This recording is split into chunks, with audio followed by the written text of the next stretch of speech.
Дорогие близнецы, сегодня друг за другом возможно развитие позитивных событий в связи с вашей карьерой, и как результат вы можете продвинуться по службе.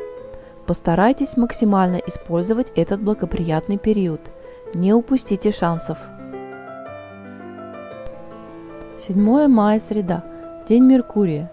Сегодня Луна находится в знаке Льва и в фазе первой четверти. Мы можем начать получать первые результаты от дел, начатых в новолуние.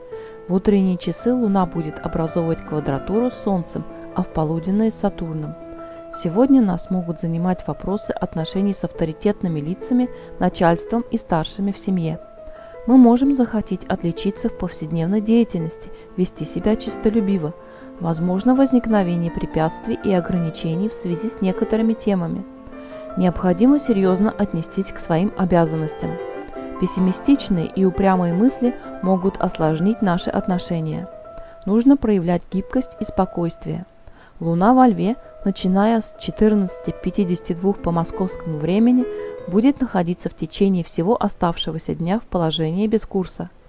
Сегодня Меркурий перейдет в знак Близнецов и будет пребывать в нем до 29 мая.